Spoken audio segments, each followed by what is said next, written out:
Hello everyone, ಇದು ನಿಮ್ಮ ನೇತ್ರ. ಬಿಗ್ ಬಾಸ್ ಅವ್ರ ಕಡೆಯಿಂದ ಎರಡನೇ ಪ್ರೋಮೋ ಬಿಟ್ಟಿದ್ದಾರೆ. ಫುಲ್ ಇಂಟ್ರೆಸ್ಟಿಂಗ್ ಆಗಿದೆ. ಯಾಕಂದರೆ ಈ ಥರ ಮಂಜಣ್ಣನ ಮೇಲೆ ಪ್ರೋಮೋ ಬಂದುಬಿಟ್ಟು ಎಷ್ಟೊಂದು ವಾರ ಆಗಿತ್ತು ಅಂತ ಅನ್ನಿಸ್ತು. ಬೇರೆಯವರೇ ಇರೋರು ಪ್ರೋಮೋಲಿ, ಐದರ್ ರಜತ್ತು, ಚೈತ್ರಕ್ಕ, ಇಲ್ಲ ಅಂದರೆ ಸ್ಟಾರ್ಟಿಂಗಲ್ಲಿ ಇರೋರು ಜಗದೀಶ್ ಸರು, ಮಂಜಣ್ಣ, ತ್ರಿವಿಕ್ರಮು, ಮಂಜಣ್ಣ ಅಂತ. ಬಟ್ ಅದಾದ ನಂತರ ಎಲ್ಲೋ ಮಂಜಣ್ಣ ಕಳೆದೋಗ್ಬಿಟ್ಟಿದ್ರು. ಯಾವುದೇ ಒಂದು ಪ್ರೋಮೋ ಬಂದರೂ ಐದರ್ ಗೌತಮಿ ಅವ್ರ ಹತ್ರ ಬೈಸ್ಕೊಳ್ತಾ ಇರೋರು, ಇಲ್ಲಾಂದರೆ ರಜತ್ ಕೈಯಲ್ಲಿ ಸಿಕ್ಕಾಕೊಂಡು ಒಂಥರ ಲೋ ಕಾನ್ಫಿಡೆನ್ಸ್ ಇರೋದು ಮಂಜಣ್ಣನಿಗೆ. ಕಾನ್ಫಿಡೆನ್ಸಿಂದ ಮಾತಾಡಿದ್ದು ನೋಡಿ ತುಂಬ ದಿನ ಆಗೋಗ್ಬಿಟ್ಟಿತ್ತು. ಬಟ್ ಈ ಪ್ರೋಮೋ ನೋಡ್ತಿರ್ಬೇಕಾದ್ರೆ ಡೆಫಿನೆಟ್ಲಿ ಮಂಜಣ್ಣ ಇಸ್ ಬ್ಯಾಕ್ ಅಂತ ಅನ್ಸುತ್ತೆ. ಇದನ್ನೆಲ್ಲ ನೋಡ್ತಾ ಇದ್ರೆ ಗೌತಮಿ ಅವರು ಇನ್ನೊಂದು 4-5 ವಾರ ಮುಂಚೆ ಎಲಿಮಿನೇಟ್ ಆಗೋಗ್ಬಿಟ್ಟಿದ್ರೆ ಬಿಗ್ ಬಾಸ್ ಟ್ರೋಫಿ ಮಂಜಣ್ಣ ಎತ್ಕೊಳ್ಳೋರ ಗುರು ಅಂತ ಅನ್ನಿಸ್ತಾ ಇದೆ. ಏನು ಎತ್ತ ಅಂತ ಪ್ರೋಮೋ ಬಗ್ಗೆ ಮಾತಾಡೋದಕ್ಕಿಂತ ಮುಂಚೆ ನನ್ನ ಚಾನಲ್ಗೆ ಏನು ಯಾರಾದರೂ ಸಬ್ಸ್ಕ್ರೈಬ್ ಮಾಡ್ಕೊಂಡಿಲ್ಲ ಅಂದರೆ ದಯವಿಟ್ಟು ಸಬ್ಸ್ಕ್ರೈಬ್ ಮಾಡ್ಕೊಳ್ಳಿ. ವಿಡಿಯೋ ಇಷ್ಟ ಆದರೆ ದಯವಿಟ್ಟು ಲೈಕ್ ಮಾಡಿ, ಕಮೆಂಟ್ ಮಾಡಿ ಅಂತ ಹೇಳ್ತಾ ಇನ್ನು ಪ್ರೋಮೋಗೆ ಜಂಪ್ ಆಗೋದಾದರೆ, ಬೆಳಿಗ್ಗೆ ಏನು ಟಾಸ್ಕ್ ಪ್ರೋಮೋಲಿ ಹೇಳಿದ್ರೋ ಅದೇ ಟಾಸ್ಕು ಕಂಟಿನ್ಯೂ ಆಗ್ತಾ ಇರೋದು. ಯಾರ ಮೇಲಾದರೂ ಅಸಮಾಧಾನ ಇದ್ದರೆ, ಕೋಪ ಇದ್ದರೆ ಅದನ್ನು ಅವರು ಫೋಟೋ ಅಂಟ್ ಇದ್ರ ಮೇಲೆ ಅಂಟಿಸ್ಬಿಟ್ಟು ಹೊಡೆದು ಹೇಳ್ಬೇಕಾಗುತ್ತೆ. ಹೀಗೆ ನೋಡಿದ್ರೆ ಕೆಳಗಡೆನೆ ಬಡಿತಾ ಇದ್ದಾರೆ ಮಂಜಣ್ಣ. ಮೋಸ್ಟ್ಲಿ ಅಲ್ಲಿಂದನೇ ರಜತ್ ಹಿಂಗೆ ಎತ್ತಾಕಿದ್ರು, ಹಾಗೆ ಭವ್ಯವ್ರದ್ದು ಕೂಡ ಎತ್ತಾಕ್ದಂಗೆ ಕಾಣಿಸ್ತಾ ಇದೆ. ಮತ್ತು ಭವ್ಯ ಅವ್ರಿಗೆ ಹೊಡಿತಾ ಮಂಜಣ್ಣ ಹೇಳೋ ಒಂದೊಂದು ರೀಸನ್ನು ಕೂಡ ತುಂಬ ಸ್ಟ್ರಾಂಗ್ ಆಗಿದೆ ಅಂತ ಅನ್ನಿಸ್ತು. ಆ್ಯಸ್ ಎ ಕಂಟೆಸ್ಟೆಂಟ್ ಒಳಗಡೆ ಏನೇನು ನೋಡಬೇಕು, ಏನೇನು ಅಬ್ಸರ್ವ್ ಮಾಡಿದಾರೋ ಅದನ್ನೆಲ್ಲನೂ ಪಾಯಿಂಟ್ ಟು ಪಾಯಿಂಟು ಇವತ್ತು ಮಂಜಣ್ಣ ಆಚೆ ಇಟ್ಟರು ಅಂತ ಅನ್ನಿಸ್ತು. ಮತ್ತು TV9 ಕನ್ನಡ ಅಲ್ಲಿ ಪ್ರೋಮೋ ಹಾಕಿರೋದನ್ನ ನೋಡ್ತಾ ಇದ್ದರೆ ಕೆಳಗಡೆ ಪೂರ್ತಿ ಭವ್ಯ ಬಕೆಟ್ ಟೀಮ್ ಗಾಟ್ ಎಕ್ಸ್ಪೋಸ್ಡ್, ರಜತು ಮತ್ತು ಭವ್ಯ ಇನ್ನಿಲ್ಲ, ಆ ಥರ ಎಲ್ಲ ಮಂಜಣ್ಣನಿಗೆ ಸಪೋರ್ಟ್ ಸಿಗ್ತಾ ಇದೆ. ಕ್ರೇಜಿ ಅಂತ ಅನ್ನಿಸ್ತು. ಯಾಕಂದರೆ ನಾನೇ ವೋಟಿಂಗ್ ರಿಸಲ್ಟ್ಸಲ್ಲಿ ಯಾರು ವಿನ್ ಆಗ್ಬೋದು ಅಂತ ಇಟ್ಟರೆ ಹೈಯೆಸ್ಟು ಭವ್ಯ ಅವರಿಗೆ ಬಂದಿತ್ತು. ಸೊ ಈಗ ಆ ಭವ್ಯ ಅವರಿಗೇನೆ ನೆಗೆಟಿವಿಟಿ ತರಿಸೋ ಅಂಥ ಒಂದು ಗುಡ್ ಪಾಯಿಂಟ್ಸ್ ಮಂಜಣ್ಣ ಅವ್ರು ಮಾತಾಡ್ತಾ ಇದ್ರೆ ನನಗೆ, ಏನು ಗುರು ಇಷ್ಟು ಚೆನ್ನಾಗಿರೋ ಮಂಜಣ್ಣ, ಇಷ್ಟು ಸೂಪರಾಗಿ ಆಡ್ತಿರೋ ಮಂಜಣ್ಣ ಎಲ್ಲಿ ಕಳೆದೋಗಿದ್ರು ಗುರು ಅಂತ ಅನ್ನಿಸ್ತು ನನಗೆ. ಫಸ್ಟ್ ಪಾಯಿಂಟ್ ಹೇಳ್ತಾರಲ್ಲ ಮಂಜಣ್ಣ, ತುಂಬ ಚೆನ್ನಾಗಿರೋ ಅಂತ ಅನ್ನಿಸ್ತು. ಯಾರಿಗಾದರೂ ಅದು ಅನಿಸುತ್ತೆ ಆಯಿತಾ. ಇವಾಗ ನಾವು ಯಾರಿಗಾದ್ರೂ ನಮ್ಮ ಫ್ರೆಂಡಿಗೆ ಆಗಲಿ, ಹೇ ಬಾರೋ ಹೋಗು ಅಂತ ಇದ್ಬಿಟ್ಟು ಸಡನ್ನಾಗಿ ಬರ್ತೀರಾ ಅಂದರೆ ಹೆಂಗೆ ಅನ್ಸುತ್ತೆ ಹೇಳಿ. ಯಾಕೆ ಗುರು ಇವಳು ಒಂದೊಂದು ಥರ ಕರೀತಾಳೆ ಅಂತ ಅವ್ರಿಗೇನೆ ಫೀಲ್ ಆಗುತ್ತೆ ಅಲ್ವಾ. ಅದರಲ್ಲಿ ಮಂಜಣ್ಣಗೆ ಆಗೋದ್ರಲ್ಲಿ ತಪ್ಪಿಲ್ಲ. ಒಂದು ಸಲ ಮಂಜಣ್ಣ ಅಂದ್ಬಿಟ್ಟು ಇನ್ನೊಂದು ಸಲ ಮಂಜು ಅವರೇ ಅಂತ ಅಂದರೆ, ಈ ಹುಡುಗಿಗೆ ನಾನು ಮಂಜಣ್ಣನ ಇಲ್ಲಾಂದರೆ ಅಣ್ಣ ಅಂತ ಇವಳು ನನ್ನ ಅನ್ನಿಸ್ಕೊಳ್ತಾ ಇಲ್ವಾ, ಇವಳಿಗೆ ನಾನು ಅಂತ ಅಣ್ಣ ಅಂತ ಅನ್ನಿಸ್ತಿಲ್ವಾ, ಇದನ್ನು ಗೇಮ್ಗೋಸ್ಕರ ಅಂತಿದ್ದಾಳ, ಏನು ಇದ್ರ ಹಿಂದೆ ಏನಿದೆ ಅನ್ನೋದು ಡೆಫಿನೆಟ್ಲಿ ಯಾರಿಗಾದರೂ ಒಂದು ಕ್ವಶನ್ ಬರುತ್ತೆ. ಆ ಒಂದು ಪಾಯಿಂಟ್ನ ಭವ್ಯ ಅವ್ರಿಗೆ ಹೇಳಿದ್ದು ಮಂಜಣ್ಣ ತುಂಬ ಇಷ್ಟ ಆಯಿತು.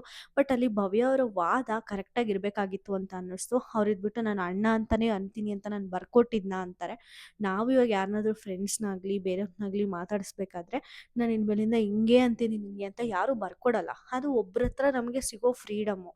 ಒಬ್ರ ಹತ್ರ ನಮಗೆ ಅಷ್ಟು ಕಂಫರ್ಟಬಲ್ ಆಗಲಿಲ್ಲ ಅಂದರೆ, ಇಲ್ಲಾಂದರೆ ಒಬ್ಬರ ಮೇಲೆ ಜಾಸ್ತಿ ರೆಸ್ಪೆಕ್ಟ್ ಇದ್ದರೆ ಹೋಗಿ ಬನ್ನಿ ಅಂತೀವಿ. ಇಲ್ಲ ಅಂದರೆ ಜಾಸ್ತಿ ಕಂಫರ್ಟಬಲ್ ಆಗಿದ್ದರೆ ಮಚ ಹಂಗೆ ಹಿಂಗೆ ಅಂತಲೇ ಮಾತಾಡ್ತಿರ್ತೀವಿ. ಸಡನ್ನಾಗಿ ಮಚ ಅನ್ನೋನ್ನ ಬರ್ತೀರಾ ಅಂದರೆ ಡೆಫಿನೆಟ್ಲಿ ಏನಿದು ಅಂತ ಅನ್ಸುತ್ತೆ. ಅವಾಗ ಅವ್ನು ನಾನು ಬರ್ಕೊಟ್ಟಿದ್ನ ಅಂತ ಅಂದರೆ ಏನಿದು ನಾನ್ಸೆನ್ಸ್ ಮಾತಾಡ್ತಾ ಇದ್ದಾಳೆ ಅಂತಲೇ ಅನ್ಸೋದು.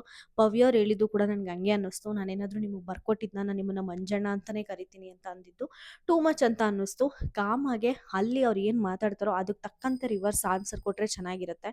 ಈ ಥರ ಒಂದು ಮಾತಾಡಿದಾಗ ಏನನ್ಸುತ್ತೆ ಅಂದರೆ ನೋಡೋ ಜನಗಳಿಗೆ ಎಷ್ಟು ದುರಹಂಕಾರಿ ನೋಡು ಅನ್ನಂಗೆ ಕಾಣಿಸೋದು. ಸ್ವಲ್ಪ ಕರೆಕ್ಟಾಗೆ ಆನ್ಸರ್ ಮಾಡಬೇಕು ಭವ್ಯರು. ಮಾತಾಡಿ ಅಂತ ಹೇಳಿದ್ದಾರೆ ಅಂತ ಫುಲ್ ಫ್ರಸ್ಟ್ರೇಷನ್ ಆಗಿ ಏನೇನಂದ್ರೆ ಮಾತಾಡಬಾರ್ದು ಅಂತ ಅನ್ನಿಸ್ತು.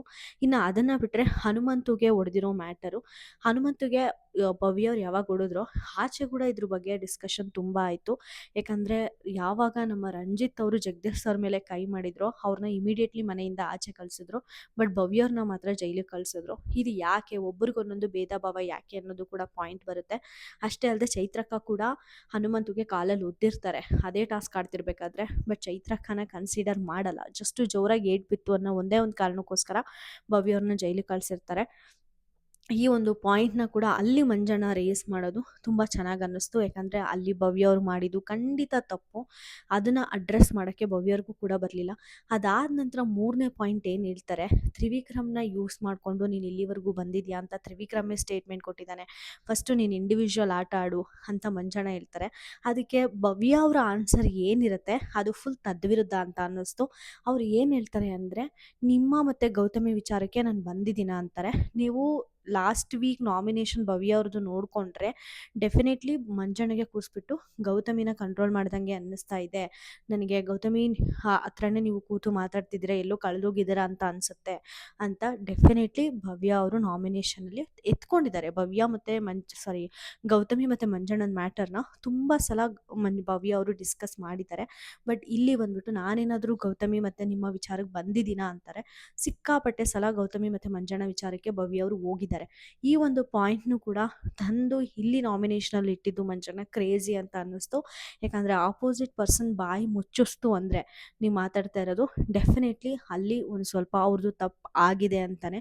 ಅದಕ್ಕೇ ಅವರು ಬೇರೆಯವ್ರದ್ದು ಏನಾದ್ರು ಮಗದೊಂದು ಮಾತಾಡೋಕ್ಕೆ ಸ್ಟಾರ್ಟ್ ಮಾಡೋದು. ಸೊ ಅದರಲ್ಲೂ ಕೂಡ ಮಂಜಣ್ಣ ಗೆದ್ರು ಅಂತ ಅನ್ನಿಸ್ತು. ಇನ್ನು ಒಂದು ಲಾಸ್ಟ್ ರೀಸನ್ ಏನಿರುತ್ತೆ, ಕ್ಯಾಪ್ಟನ್ಸಿ ರೀಸನ್. ಲಾಸ್ಟ್ ಟೈಮು ಭವ್ಯ ಅವರು ಹೆಂಗೆ ಕ್ಯಾಪ್ಟನ್ ಆದರು ಅಂತ ನಾವೆಲ್ಲರೂ ನೋಡೇ ಇದ್ದೀವಿ. ಅಲ್ಲಿ ಸುಮ್ಮನೆ ಅಂತ ಎವಿಡೆಂಟಾಗೆ ಗೊತ್ತಾಗುತ್ತೆ ಅದು ಆ ಗೊಂಚಲಿಂದ ಬಿದ್ದಿರೋ ಬಾಲ್ ಅಲ್ಲ ಅಂತ. ಹೆಂಗಾದರೂ ಮಾಡಿ ಗುಂಪಲ್ ಗೋವಿಂದ ಅಂತ ಒಂದು ಟಾಸ್ಕ್ ಆಡಿ ಗೆಲ್ಲಬೇಕು ಅಂತಲೇ ಅಲ್ಲಿ ಹೋಗಿ ಬಾಲ್ ಎತ್ಕೊಂಡಿರೋದು. ಅಟ್ಲೀಸ್ಟ್ ಅದನ್ನು ರಜತು ಮತ್ತು ಮೋಕ್ಷಿತಾ ಅವರೆಲ್ಲ ಡಿಸ್ಕಸ್ ಮಾಡಿದಾಗ ಆನೆಸ್ಟಾಗಿ ಒಪ್ಕೊಂಡಿದ್ರು ಕೂಡ ಆಗಿರೋದು. ಇವಾಗ ಧನ್ರಾಜ್ಗೆ ಯಾಕೆ ನೆಗೆಟಿವಿಟಿ ಬರಲಿಲ್ಲ ಅಂದರೆ ಇನ್ಫ್ಯಾಕ್ಟ್ ಎಲ್ಲರಿಗೂ ಸಪೋರ್ಟ್ ಮಾಡಿದ್ರು ಧನ್ರಾಜ್ಗೆನೆ. ಈ ಥರ ಅವನಂತೂ ನೋಡಾಡ್ದ, ಅದು BB ಟೀಮ್ ಮಾಡಿರೋದು, ಅದೊಂದು ಗ್ರೇ ಏರಿಯಾ. ಈಗ ಧನ್ರಾಜ್ನ ಆಚೆ ಹಾಕಬೇಕು ಅಂತಲೇ ಬಿಗ್ ಬಾಸ್ ಮಾಡಿರೋ ಸ್ಕೆಚ್ಚು ಅಂತ ಇನ್ನೂ ಧನ್ರಾಜ್ ಅವ್ರಿಗೆ ಸಪೋರ್ಟ್ ಜಾಸ್ತಿ ಆಯಿತು. ಯಾಕಂದರೆ ಅವ್ರು ಇಮಿಡಿಯೇಟ್ಲಿ ಒಪ್ಕೊಂಡ್ರು, ನನಗೆ ಕಾಣಿಸ್ತು, ನಾನು ಅದನ್ನು ಗ್ರೇ ಏರಿಯಾ ಅಂದ್ಕೊಂಡು ಆಡಿದೆ, ಅದರಿಂದ ಏನಾದರೂ ತಪ್ಪಾಗಿದ್ದರೆ ಸಾರಿ ಅಂತ ಆನ್ ಸ್ಪಾಟ್ ಅಲ್ಲೇ ಒಪ್ಕೊಂಡ್ರು. ಬಟ್ ಇಲ್ಲಿ ಭವ್ಯ ಅವರು ಕ್ಯಾಪ್ಟನ್ಸಿಲಿ ಮೋಸ ಮಾಡಿದ್ದಾರೆ ಅಂತ ಅವರಿಗೂ ಗೊತ್ತು. ಹಾಗಂತ ರಜತು ಮತ್ತು ಮೋಕ್ಷಿತ್ ಅವರು ಪ್ರೂಫ್ ಕೊಡ್ತಾ ಇದ್ರು ಕೂಡ ಅವ್ರು ಅದನ್ನು ಒಪ್ಕೊಳ್ಳೋಕ್ಕೆ ರೆಡಿ ಇರಲಿಲ್ಲ. ಅದು ಅವ್ರಿಗೆ ಗೊತ್ತಿತ್ತು ಅಂತ ಬೇರೆಯವ್ರಿಗೂ ಕೂಡ ಗೊತ್ತಾದ್ಮೇಲೂ ಕೂಡ ಅವರು ನನಗದು ಗೊಂಚಲಿಂದ ಬಿತ್ತು ಅಂತ ನನಗೆ ಗೊತ್ತಾಗಲಿಲ್ಲ ಅಂತಲೇ ಹೇಳ್ತಿದ್ದಾರೆ ಹೊರತು ನನಗೆ ಗೊತ್ತಿದೆ ಅಂತ ಎಲ್ಲೂ ಒಪ್ಕೊಂಡಿರಲ್ಲ. ಸೊ ಒಂದು ಸುಳ್ಳು ಹೇಳಿ ಮೋಸ ಮಾಡಂತೂ ಕ್ಯಾಪ್ಟನ್ ಆದರು. ಆ ಒಂದು ಡಿಸಿಷನ್ ಅಲ್ಲಿ ಭವ್ಯ ಅವ್ರು ತೊಗೊಂಡಿರಲಿಲ್ಲ ಅಂದರೆ ಮೋಸ್ಟ್ಲಿ ಆ ಕ್ಯಾಪ್ಟನ್ಸಿ ಬೇರೆಯವ್ರ ಪಾಲು ಆಗಿರೋದೇನೋ ಆ ವಾರ. ಯಾಕಂದರೆ ತ್ರಿವಿಕ್ರಮ್ ಕೂಡ ತುಂಬ ಕ್ವಿಕ್ ಆಗಿದ್ರು, ರಜತ್ ಕೂಡ ಆಡ್ತಾಯಿದ್ರು. ಪ್ರತಿಯೊಬ್ಬರು ಹಿಂಗೆ ಪಾರ್ಟಿಸಿಪೇಟ್ ಮಾಡ್ತಿರ್ಬೇಕಾದ್ರೆ ಇನ್ಫ್ಯಾಕ್ಟ್ ಹೇಳಬೇಕು ಅಂದರೆ ಆ ವಾರ ಧನು ಕ್ಯಾಪ್ಟನ್ ಆಗಿರ್ಬೋದಾಗಿತ್ತೇನೋ. ಯಾಕಂದರೆ ಭವ್ಯ ಅಷ್ಟೇ ಕ್ವಿಕ್ಕು, ಧನು ಅವರು ಕೂಡ ಇದ್ದರು. ಸೊ ಇನ್ಫ್ಯಾಕ್ಟ್ ಅಲ್ಲಿ ಭವ್ಯ ಅವ್ರು ಬಂದಂಗೆ ಬೇರೆ ಯಾವುದಾದ್ರೂ ಒಂದು ಜೋಡಿ ಬಂದಿತ್ತು ಅಂದರೆ ಧನು ಫಾಸ್ಟಾಗಿ ಹಾಕಿರೋರು, ಧನು ಕ್ಯಾಪ್ಟನ್ಸಿ ಧನು ಪಾಲಾಗಿರೋದು. ಸೊ ಆ ಒಂದು ಮೋಸ ಆಡೋದ್ರಿಂದ ಡೆಫಿನೆಟ್ಲಿ ಅಲ್ಲಿ ಒಂದು ಸ್ವಲ್ಪ ಭವ್ಯ ಅವ್ರದ್ದು ತಪ್ಪಿತ್ತು. ಸ್ವಲ್ಪ ಅಲ್ಲ, ಜಾಸ್ತಿನೇ ತಪ್ಪಿತ್ತು ಆ ಒಂದು ವಾರದಲ್ಲಿ. ಈ 4 ಪಾಯಿಂಟು ಏನು ಮಂಜಣ್ಣ ಭವ್ಯಗೆ ಹೇಳಿ ಒಂದು ಅಸಮಾಧಾನ ಇದೆ ಅಂತ ಹೊಡಿತಾ ಇದ್ದಾರೋ ಪ್ರತಿಯೊಂದು ಪಾಯಿಂಟ್ಸು ಕೂಡ ನನಗೆ ಕರೆಕ್ಟ್ ಅಂತಲೇ ಅನ್ನಿಸ್ತು. ಅಲ್ಲಿ ಭವ್ಯ ಅವರಿಗೆ ವಾದನೆ ಮಾಡೋಕ್ಕೆ ಇರಲಿಲ್ಲ ಪಾಯಿಂಟ್ಸ್ ಅಂತ ಅನಿಸುತ್ತೆ. ಯಾಕಂದರೆ ಗೆಟ್ ಲಾಸ್ಟ್ ಅಂತಾರೆ. ಈ ಥರ ಮಾತಾಡೋದು ಡೆಫಿನೆಟ್ಲಿ ಭವ್ಯ ಅವರಿಗೇ ಮುಳ್ಳಾಗುತ್ತೆ ಆಯಿತಾ. ನೀವು ಇನ್ನೊಂದು ಅಬ್ಸರ್ವ್ ಮಾಡಬೇಕು, ರಜತ್ ಏನಾದರೂ ಫೈಟ್ ಮಾಡ್ತಾಯಿದ್ರೆ, ಈ ಥರ ಏನಾದರೂ ಜೋರಾಗಿ ಮಾತಾಡ್ತಾ ಇದ್ರೆ ತ್ರಿವಿಕ್ರಮ್ ಬಂದ್ಬಿಟ್ಟು ರಜತ್ನ ತೈತಾರೆ. ಬಟ್ ಇಲ್ಲಿ ಭವ್ಯ ಮಾತಾಡ್ತಾ ಇದ್ರೆ ತ್ರಿವಿಕ್ರಮ್ನು ನಕ್ಕೊಂಡು ಕೂತಿದ್ದಾರೆ. ಆದರೆ ರಜತ್ ಮಾತಾಡ್ತಿರ್ಬೇಕಾದ್ರೆ ನೀವು ಫಸ್ಟ್ನೇ ಪ್ರೋಮೋ ನೋಡ್ರಿ, ತಡೀತಾರೆ, ಬರ್ತೀಯಾ ಸಡೆ ನನ್ನ ಮಗನೇ ಅಂದಾಗ ತ್ರಿವಿಕ್ರಮು ರಜತ್ನ ಮಾತಾಡೋದ್ರಿಂದ ಸ್ಟಾಪ್ ಮಾಡ್ಸೋಕ್ಕೆ ಟ್ರೈ ಮಾಡ್ತಾ ಇರ್ತಾರೆ. ಬಟ್ ಇಲ್ಲಿ ಭವ್ಯ ಮತ್ತು ಮಂಜಣ್ಣ ಜಗಳಾಡ್ತಿರ್ಬೇಕಾದ್ರೆ ತ್ರಿವಿಕ್ರಮು ಸೈಲೆಂಟ್ ಆಗಿದ್ದಾರೆ. ಇಲ್ಲಿ ತ್ರಿವಿಕ್ರಮು ನನ್ನ ಭವ್ಯ ಓವರ್ಟೇಕ್ ಮಾಡ್ತಿದ್ದಾಳೆ ಅಂತ ಏನಾದರೂ ಅಂದ್ಕೊಂಡಿದ್ದಾರಾ, ಇವಳು ಹಿಂಗೆ ಕಿತ್ತಾಡಲಿ ಅಂತ ಅನಲೈಸ್ ಮಾಡ್ತಿದ್ದಾರಾ, ಅವ್ರ ಮೂವ್ ಏನಿದೆ ಅಂತ ನನಗೆ ನಿಜವಾಗ್ಲೂ ತಿಳ್ಕೊಳ್ಳೋಕ್ಕೆ ಅರ್ಥ ಆಗ್ತಾ ಇಲ್ಲ. ಭವ್ಯ ಕೂಡ ಅಷ್ಟೇ ಲಾಸ್ಟ್ ವೀಕಲ್ಲಿ ಒಂದು ಸ್ವಲ್ಪ ತಾಳ್ಮೆಗೆ ಮಾತಾಡಿದರೆ ತುಂಬ ಚೆನ್ನಾಗಿರೋದೇನೋ, ಮಂಜಣ್ಣನಿಗೆ ಪಾಯಿಂಟ್ಸ್ಗೆ ಉತ್ತರ ಕೊಟ್ಟಿದ್ರೆ ಚೆನ್ನಾಗಿರೋದೇನೋ. ತಪ್ಪಾಯಿತು, ನನ್ನ ಕ್ಯಾಪ್ಟನ್ಸಿಲಿ ನಾನು ತಪ್ಪು ಮಾಡಿದ್ದೀನಿ ಅಂತ ಒಪ್ಕೊಂಡಿರಬೇಕಾಗಿತ್ತು. ಹನುಮಂತು ವಿಚಾರದಲ್ಲೂ ಕೂಡ ನಾನು ತಪ್ಪು ಮಾಡಿದ್ದೀನಿ, ಅದಕ್ಕೆ ನನಗೆ ಶಿಕ್ಷೆನೂ ಆಗಿದೆ ಅಂತ ಹೇಳ್ಬೋದಾಗಿತ್ತು.